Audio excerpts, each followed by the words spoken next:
ماہ رمضان کو سارے مہینوں پر ایسی فضیلت ہے جیسے مجھ محمد کو تمام مخلوق پر فضیلت حاصل ہے۔ میرے آقا فرماتے ہیں ماہ رمضان شریف میں اگر تم ایک نیکی کرتے ہو تو اللہ تمہیں 70 کا ثواب عطا کرتا ہے، اور تمہارا خلوص بڑھ جاتا ہے تو اللہ تمہیں ایک نیکی کا 1000 عطا کرتا ہے، اخلاص اور بڑھتا ہے تو اللہ ایک نیکی پر تمہیں بے حساب ثواب عطا کرتا ہے، اس کا کوئی حساب ہی نعت نہیں ہوتا۔ کلام چینل کو سبسکرائب کریں اور صلی ویڈیو کو اللہ لائک علیہ کریں۔ وسلم فرماتے ہیں یہ ماہ رمضان کیا ہے؟ اللہ کے محبوب مصطفیٰ کریم صلی اللہ علیہ وآلہ وسلم ماہ رمضان شریف کے روزوں کی اہمیت بیان کرتے ہوئے فرماتے ہیں کہ ماہ رمضان شریف کا ایک روزہ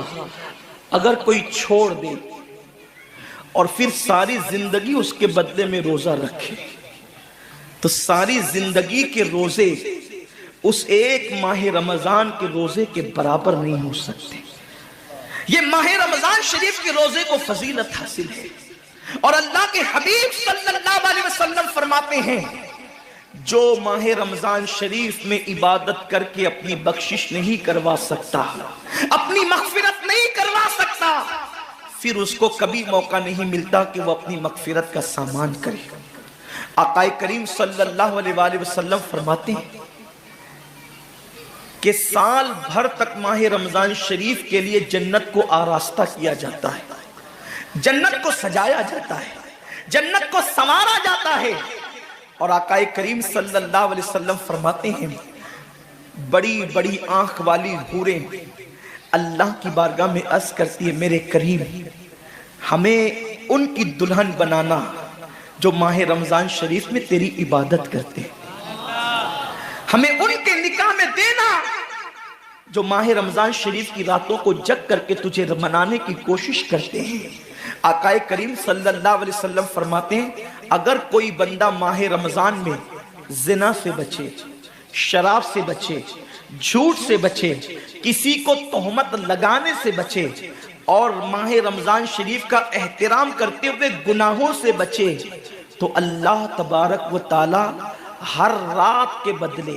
رمضان شریف کی ہر رات کے بدلے 100 حوروں کے ساتھ اس کا نکاح فرمائے گا۔ یعنی 30 راتیں ہیں تو 100 حوروں کے ساتھ اس کا نکاح ہوگا۔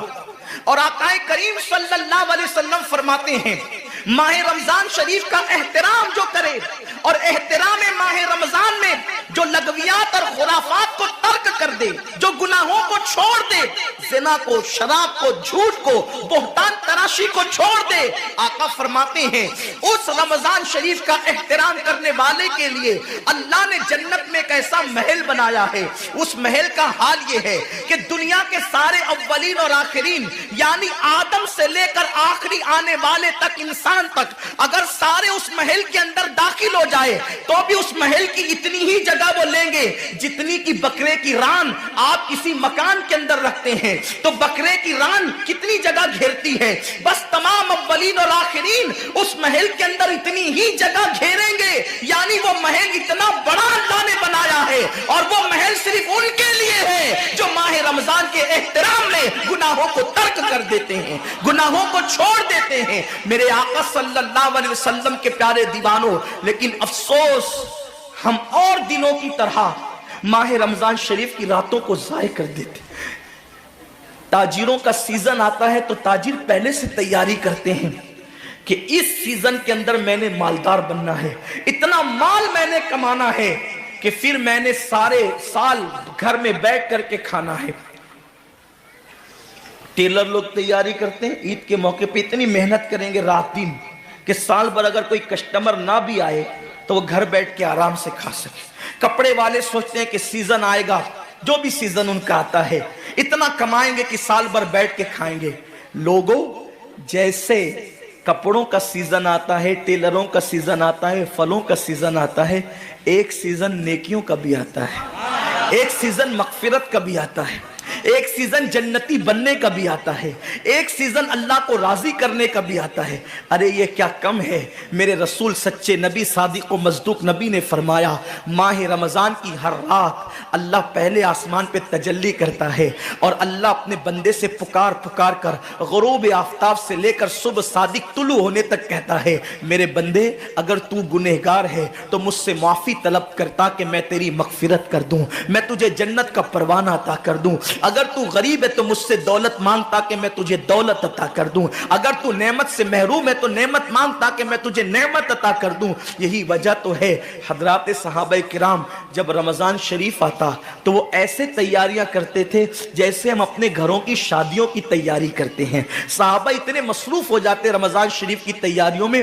اور کیسی تیاری کرتے، ہم بھی رمضان شریف کی تیاری کرتے ہیں۔ ہماری تیاری کیا ہے؟ سحری میں تری کے مسالے کو چاہیے، سحری کے اندر یہ چاہیے، سحری میں وہ چاہیے، افطار میں یہ چاہیے، افطار میں وہ چاہیے۔ مجھے اس سے کوئی جو ہے وہ شکوہ نہیں، میرے آقا نے اس سے منع نہیں کیا۔ حضور فرماتے ہیں کہ رمضان شریف میں گھر والوں کا دسترخوان وسیع کر دیا کرو، گھر والوں پہ زیادہ خرچ کیا کرو، اس لیے کہ جو گھر والوں پہ رمضان شریف میں خرچ کرتا ہے اللہ اس کو اپنی راہ میں خرچ کرنے کا ثواب عطا کرتا ہے۔ اور فاروق اعظم فرماتے ہیں جو رمضان شریف میں کشادگی کرے گھر والوں پر اللہ اسے جہاد میں خرچ کرنے کا ثواب عطا کرتا ہے۔ مجھے اس سے کوئی شکوہ نہیں، لیکن صحابہ کی تیاری کیا ہوتی تھی؟ جب رمضان شریف آتا صحابہ اپنے بستر کو باندھ دیا کرتے تھے۔ رمضان شریف آتا تو صحابہ بستر کو باندھ دیتے تھے۔ کیوں باندھ دیتے تھے بستر کو؟ اس لیے کہ اب سونا نہیں ہے،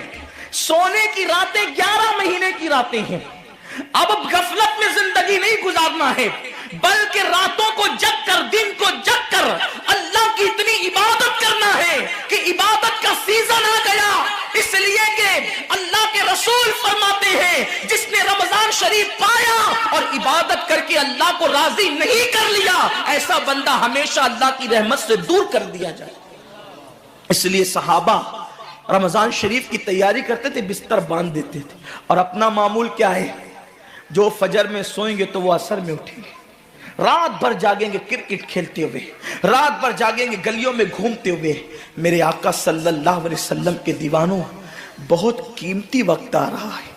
بہت قیمتی مہینہ آ رہا ہے۔ یہ وہ مہینہ ہے جو جہنمیوں کو جنتی بناتا ہے۔ آقا کریم صلی اللہ علیہ وسلم فرماتے ہیں ہر افطار کے وقت اللہ 60,000 ایسے جہنمیوں کو جہنم سے آزاد کر کے جنتی بناتا ہے جن کا جہنمی ہونا واجب ہو گیا تھا۔ اور ایک مقام پہ فرماتے ہیں 5 لاکھ جہنمیوں کو ہر افطار کے وقت جہنم سے آزاد کیا جاتا ہے۔ اور اسی پہ بس نہیں، حضور فرماتے ہیں جب شب جمعہ آتی ہے ماہ رمضان کی، جمعرات کا سورج غروب ہوتا ہے، تو جمعہ کا سورج غروب ہونے سے پہلے پہلے تک ہر سیکنڈ میں 5 لاکھ جہنمیوں کو جہنم سے آزاد کیا جاتا ہے۔ اور جب جمعہ کا آخری وقت آتا ہے، آخری ساعت آتی ہے، میرے کریم آقا فرماتے ہیں جمعرات کا سورج غروب ہونے سے لے کر جمعہ کا سورج غروب ہونے تک ہر لمحے میں جو 5 لاکھ کو آزاد کیا گیا تھا، اب آخری سیکنڈ میں جو غروب کا وقت ہوتا ہے جتنے آزاد کیے گئے تھے اتنوں کی تعداد کے برابر اس آخری ساعت کے اندر اللہ اپنے جہنمی بندوں کو جہنم سے آزاد کر دیتا ہے۔ کتنا قیمتی وقت ہوتا ہے، افطار کا وقت کتنا قیمتی ہے، سحری کا وقت کتنا قیمتی ہے، لیکن اس وقت بھی ہم کہاں لگے ہوتے ہیں۔ اب تو لوگوں نے ٹی وی چینلوں پر پروگرامات شروع کر دیے، دینی پروگرامات۔ مجھے دینی پروگرامات اگر ٹی وی پہ نشر ہوتے ہیں تو اس سے کوئی اختلاف نہیں ہے، لیکن آپ سے یہ عرض کرنا چاہتا ہوں کہ دین سیکھنے کا بھی کوئی وقت ہوتا ہے۔ اگر آپ سحری کے قیمتی لمحات میں ٹی وی کا منہ پکڑ کر بیٹھے ہیں تو آپ دعا کب کریں گے؟ افطار کے وقت آپ واٹس ایپ پر لگے ہیں تو اللہ سے مانگیں گے کب؟ ساری زندگی سسکیاں لے رہے ہو، ساری زندگی تڑپ رہے ہو، اور جب مانگنے کا وقت آتا ہے، مصیبتوں سے نجات طلب کرنے کا وقت آتا ہے، ہم کہاں ٹائم ضائع کرتے ہیں۔ حضرت سیدہ ام ہانی رضی اللہ تعالیٰ عنہ فرماتی ہیں کہ میں نے اپنے کریم آقا صلی اللہ علیہ وسلم سے سنا، اللہ کے رسول صلی اللہ علیہ وسلم نے فرمایا اس وقت تک میری امت ذلیل نہیں ہوگی، اس وقت تک میری امت رسوا نہیں ہوگی جب تک وہ ماہ رمضان کا احترام کرتی رہے گی،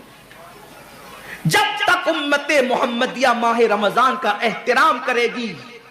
انہیں دنیا کی کوئی طاقت ذلیل و رسوا نہیں کر سکے گی. اور جب میری امت ماہ رمضان شریف کے احترام کو تعظیم کو ترک کر دے گی اس وقت میری امت ذلیل اور رسوا کر دی جائے گی.